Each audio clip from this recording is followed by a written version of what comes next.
Assalamualaikum warahmatullahi wabarakatuh. Pada kesempatan kali ini kita akan belajar tentang bilangan real. Ada yang menuliskan bilangan real, ada yang menuliskan bilangan real menggunakan 2 i. Jadi bahasa Indonesianya adalah real pakai i, tapi ada yang menyerap bahwa bahasa Indonesia itu real. Terlepas dari segi bahasa, kita akan membahas tentang kontennya.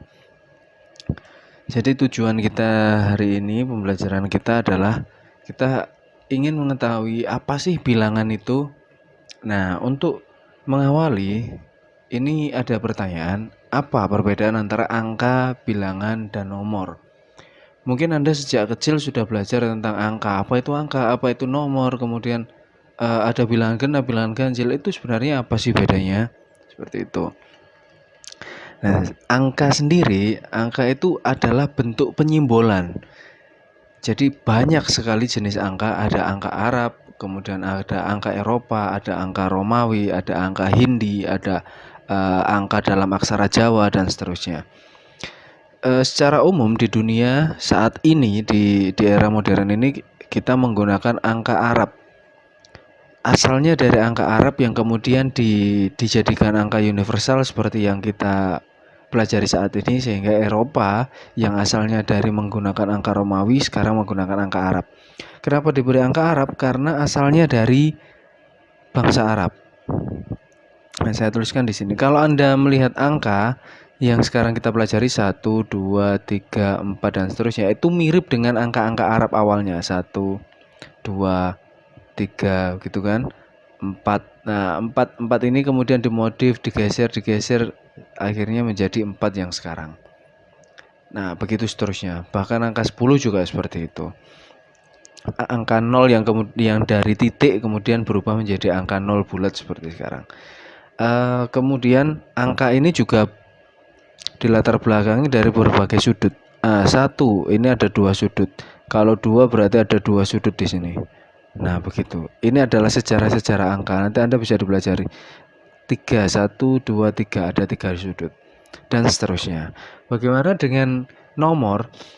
Angka tadi hanya simbol. Angka itu hanya digunakan untuk sebuah penyimbolan. Kemudian nomor itu menunjukkan bahwa dari penyimbolan tadi ada urutan. Nomor itu menunjukkan ada urutan. Jadi setelah 1 itu harus 2. Nah, kalau angka itu hanya simbol, tidak ada besaran, misal 1 dan 4, angka mana yang besar? Misalnya saya tanya seperti ini, 1 dan 2 mana yang lebih besar? Dari sini kelihatan bahwa 1 ini lebih besar dari 2, karena ini bentuk simbol. Tapi kalau sudah kita membahas tentang nomor, berarti di sini ada urutan. Ada urutan 1, 2, 3, 4. Nah, penomoran ini adalah angka yang sudah ada pengurutan mana yang di depan, mana yang di belakang. Ini menunjukkan siapa yang lebih besar. Kemudian bagaimana dengan bilangan? Bilangan ini kalau kita membahas bilangan berarti ini kita sudah membahas tentang tentang sebuah penomoran, tentang sebuah besaran, tentang sebuah pengelompokan. Jadi bilangan ini sudah sangat kompleks. Bilangan ini sudah lebih kompleks dari yang lain. Kita kenal ada bilangan puluhan, ada bilangan satuan. Nah, di sini fungsinya. Jadi bilangan, kalau saya mengatakan ada 321, ini adalah sebuah bilangan. Kalau berapa ini angkanya? Angkanya adalah angka 321. Jika disusun maka membentuk sebuah bilangan 321. Nah, ini yang bernilai 1, kemudian ini bernilai 20, ini bernilai 300. Nah, ini bilangan. Jadi seperti kita membilang, kita ngomong, berarti bilangan. Kita membilang dia 321 yang tersusun dari angka 3, 2, dan 1 yang menunjukkan 1 itu sebagai satuan, 2 sebagai puluhan, dan 3 sebagai ratusan. Kemudian kita mengenal bilangan, mungkin dari kecil kita sudah sering sekali banyak macam-macam bilangan, tapi bilangan itu apa? Nah, itu tadi sudah kita bahas, dan bilangan yang paling tinggi itu adalah bilangan kompleks. Kemudian di bawahnya, kenapa bilangan kompleks itu paling tinggi? Karena di bilangan kompleks ini bentuknya seperti ini. 3 plus 2i misal seperti ini. 3 ini adalah bilangan real, sedangkan i itu adalah bilangan imajiner. Nah, jadi bilangan kompleks sendiri ini kita pecah jadi dua. Ada bilangan imajiner yang disimbolkan dengan i, kemudian ada bilangan real di sini 3. Nah, jadi secara umum bilangan kompleks itu bentuknya adalah A plus BI.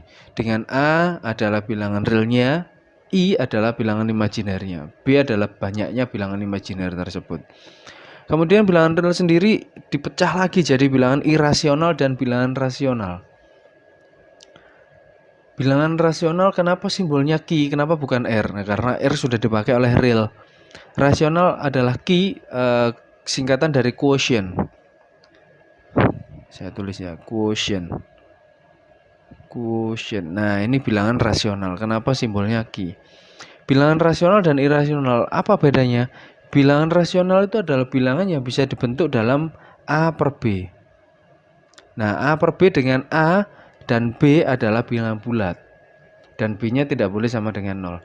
Loh, kalau irasional bagaimana? Berarti selain itu, bilangan yang tidak bisa dibentuk dalam A per B, berarti dia disebut bilangan irasional. Contohnya apa? Contohnya adalah akar 2. Nah, kan tidak bisa kita rubah dalam bentuk A per B karena A-nya harus bulat, B-nya juga harus bulat. Kemudian bilangan rasional kita pecah lagi, ada bilangan pecahan, ada bilangan bulat. Nah, dari tadi bilangan rasional kita bentuk dari A per B, sehingga bilangan pecahan sudah jelas A per B. Tapi bilangan pecahan ini adalah bilangan yang B-nya itu lebih besar.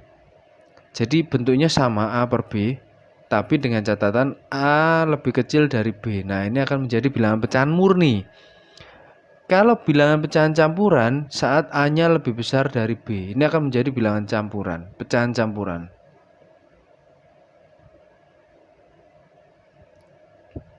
Ini adalah bilangan pecahan campuran. Contohnya 3 1 per 2. Asalnya dari bilangan 7 per 2. Nah, gitu kan.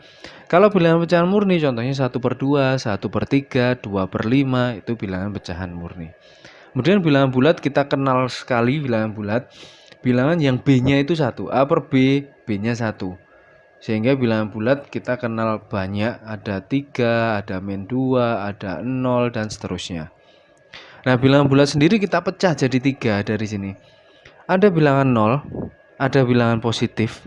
Bilangan positif, jadi bilangan bulat positif itu kita kenal dengan bilangan asli atau N, natural number. Oh iya, bilangan bulat tadi Z ya simbolnya, Z itu Zahlen. Kemudian yang sebelah kiri ada bilangan negatif. Nah, dari bilangan bulat ini ada 0, ada positif, ada negatif. Ini menunjukkan tempat. Bilangan bulat tadi ada tempatnya. Oh, kalau sebelah kiri negatif, tengah 0, kanan positif. Bilangan 0 pun itu masih ditemukan baru-baru saja. Ya bukan baru beberapa tahun belakang, tapi sudah di era modern, eranya Al-Khawarizmi. Karena saat menggunakan angka Romawi ini ada kerancuan. Kemudian Al-Khawarizmi muncul dengan menyimbolkan angka 0. Kemudian saya ingin tanya, dari sini bilangan positif 0 negatif. Loh, dulu kita belajar ada bilangan genap, bilangan ganjil. Terus di mana posisinya? Nah, itu nanti ya. Kemudian dari penyimbolan ini, nah ini kita punya N subset dari Z, subset dari Q, subset dari R, subset dari C. Maksudnya apa? Ini subset. Ini menunjukkan sebuah himpunan, subset atau himpunan bagian. Nah, himpunan sendiri akan kita bahas di video berikutnya. Nah, subset atau himpunan bagian. Jadi saya tidak akan membahas dulu tentang himpunan ini karena ini subbabnya beda. Mana yang lebih dulu ini memang sedikit rancu. Karena saya ngomong himpunan kita juga butuh bilangan. Saya ngomong bilangan nanti juga butuh himpunan. Jadi ini sebenarnya berjalan berdampingan. Nah, kita tadi sudah kenal ada beberapa bilangan. Bilangan rasional adalah bilangan yang dapat dinyatakan sebagai A per B, di mana A, B adalah bilangan bulat dan B-nya tidak boleh 0. Kenapa bilangan rasional saya highlight sendiri?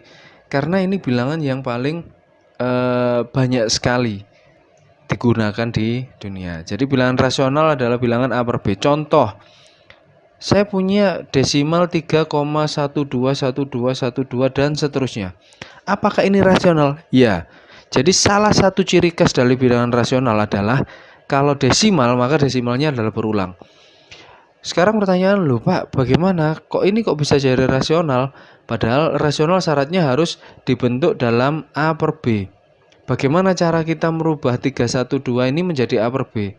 Apakah 312 per 100? Kan tidak. Karena ini desimalnya harus berulang terus. Nah, tekniknya bagaimana? Saya anggap kita misalkan 3,121212 dan seterusnya ini adalah M. Karena ada dua angka yang berulang, maka ini saya buat 100M. 100M berarti kan menjadi 312,12, 12, dan seterusnya. Nah, ini tinggal kita kurangkan. 312,12, 12, dan seterusnya dikurangi 3,12, 12. Berarti hasilnya menjadi 309 saja. Betul kan? Karena koma yang di belakang koma semuanya 0. Di sini 99M. Berarti M-nya adalah 309 per 99. Jika tidak percaya, Anda bisa gunakan kalkulator. 309 dibagi 99. Apakah hasilnya 3,12, 12, dan seterusnya? Ya. Bagaimana dengan bentuk-bentuk lain? Misal, ada yang berulang 21,021,021,021 dan seterusnya. Nah, ini ada berapa angka yang berulang? 3. Tapi Anda bisa mengambil 021 atau 210. Bisa dipahami ya? Boleh 210. Kemudian bagaimana caranya? Sama. Jadi saya misalkan itu jadi M. Ini jadi M, maka ini saya jadikan 10M dulu. 10M kan berarti 210,210, 210, 210 dan seterusnya. Oke. Nah, kemudian ini saya kalikan 10.000. Kenapa 10.000? Supaya menjadi 210, 210, 210, 210, 210 dan seterusnya. Saat dikurangi, maka Anda akan mendapatkan 9.990M sama dengan 210.000. Sehingga M-nya adalah 210.000 dibagi 9990. Betul ya? Nah, nanti Anda cek kembali. Nah, ini bisa kita sederhanakan.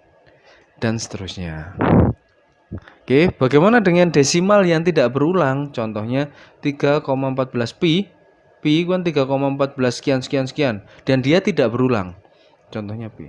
Berarti karena desimalnya tidak berulang, maka konsep-konsep ini tidak bisa kita gunakan. Sehingga pi bukan bilangan rasional. Bisa dikatakan pi bukan bilangan rasional. Nah, oke. Berarti pi adalah bilangan irasional atau tidak rasional. Perhatikan ya, simbolnya ini semuanya harus ditebali. Jadi kalau kita menuliskan itu kita harus buat tebal. Jangan Z seperti ini, bukan, tapi Z-nya harus kita tebali. Nah, seperti ini. R kesulitan. Nah, R ini baru rasional, real. Jangan R biasa, nanti jadi himpunan. Kemudian garis bilangan. Nah, setiap bilangan real tadi itu berkorespondensi dengan satu dan hanya satu titik pada sebuah garis bilangan. Kenapa harus bilangan real yang di garis bilangan? Kita lihat di sini. Di sini ada bilangan real, itu bilangan irasional, bilangan rasional, bilangan pecahan, bilangan bulat. Nah, kenapa bilangan imajiner dan bilangan kompleks tidak bisa kita gambarkan dalam sebuah garis bilangan? Karena bilangan imajiner itu letaknya tidak jelas. Anda kalau menggunakan kalkulator, bilangan imajiner itu I. Oke, bilangan imajiner I itu sama dengan akar negatif 1. Nah, ini kita di kalkulator nggak bisa. Ini nilainya nggak bisa. Jadi yang menunjukkan ada sebuah nilai itu adalah bilangan real. Nah, meskipun bentuknya pecahan, meskipun bentuknya akar, meskipun bentuknya pi, bahkan pi sekalipun, itu ada letaknya, ada tempatnya. Gitu ya. Jadi siapa yang lebih kecil itu kita letakkan di sebelah kiri. Yang besar kita letakkan di sebelah kanan. Nah, urutannya harus lurus. Yang di sebelah kiri negatif, kemudian ada pembatasnya 0, dan sebelah kanan adalah bilangan positif. Ini yang disebut sebagai garis bilangan. Dan ini hanya digunakan pada bilangan real. Oke, pertanyaan tadi, di mana sih posisi bilangan genap, ganjil, prima, dan komposit? Genap dan ganjil ini saling berlawanan, prima dan komposit saling berlawanan. Mungkin Anda ada yang belum pernah dengar apa sih bilangan komposit itu? Bilangan komposit itu adalah bukan bilangan prima. Oke. Bilangan genap dan ganjil, prima dan komposit ini adalah bilangan bulat, tapi dilihat dari penilaian, dari bentuk faktornya. Jika tadi bilangan dilihat dari posisinya, itu ada bilangan bulat negatif, 0 dan positif, maka kalau kita lihat dari pemfaktornya, maka kita bagi jadi genap, ganjil, prima, dan komposit. Genap, kita kenal genap adalah sebuah bilangan yang bisa dibagi dua. Oke, jadi sebuah bilangan kalau memiliki dua sebagai faktor, kalau dua itu sebagai faktor, bukan dua faktor, tapi dua sebagai faktor. Contohnya 6. 6 itu faktornya siapa? 1, 2, 3, 6. Nah, 6 itu kan 1 kali 6 atau 2 kali 3. Gitu ya. Bisa juga negatif 1, negatif 6, negatif 2, negatif 3. Nah, berarti karena 2 ini adalah faktor, maka dia adalah bilangan genap. Begitu juga sebaliknya, kalau 2 bukan faktor, maka dia disebut bilangan ganjil. Kalau 2 bukan faktor, maka disebut bilangan ganjil. Kemudian bagaimana dengan prima dan komposit? Prima adalah bilangan yang hanya memiliki 2 faktor. Hanya memiliki 2 faktor atau tepat memiliki 2 faktor. Contohnya bilangan prima 3. Nah, kita dulu sering sekali saat sekolah belajar tentang bilangan prima. Bilangan prima adalah bilangan yang hanya bisa dibagi satu dan dirinya sendiri. Nah, kan terlalu panjang ya. Sebenarnya bilangan prima itu hanya memiliki 2 faktor. Contoh 3, faktornya 3 itu siapa? 1, 3. Oke. Ya. Loh, kan bisa juga Pak min 1 dan min 3. Nah, faktor itu sebenarnya harus bilangan genap. Oke, harus bilangan genap. Salah satunya bilangan genap. Jadi kalau 3, kenapa 3 itu prima? Karena hanya hanya 2 faktornya, yaitu 1 dan 3. Bagaimana dengan negatif 4? Apakah negatif 4 faktornya tidak hanya 1? Negatif 4 kan hanya punya faktor negatif 1 dan 4. Kalau kita kalikan negatif 1 dan 4. Tuh, kok negatif 1 juga faktor? Karena pengalinya adalah 4 positif. Oke. Kemudian negatif 2 kali 2. Nah, jadi bilangan prima itu tepat memiliki faktor 2. Jadi bilangan prima, atau kalau Anda ingin lebih memahami atau lebih definisinya tidak membingungkan, Anda bisa menggunakan bilangan prima adalah bilangan positif yang tepat memiliki 2 faktor. Otomatis Anda akan hanya menuju ke bilangan prima yang sudah dipelajari. Kenapa 1 bukan prima? Karena 1 faktornya ya 1 itu sendiri. Hanya 1, bukan 2 faktor. Jadi bilangan prima adalah 2, 3, 5, 7, 11, dan seterusnya. Nah, jangan lupa, ini kalau kita sudah membahas tentang himpunan, maka harus ada yang namanya kurung kurawal.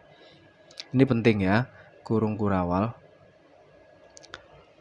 Oke. Kemudian apa bilangan komposit itu? Bilangan komposit adalah lawan kata dari bilangan prima. Jadi selain prima disebut komposit.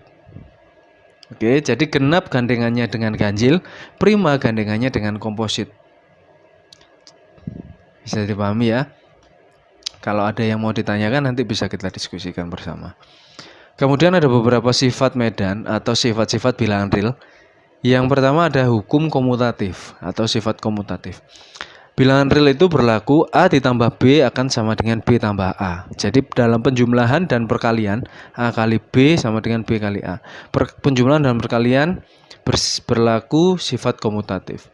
Asosiatif atau pengelompokan, penjumlahan dan perkalian juga berlaku. Pembagian tidak berlaku.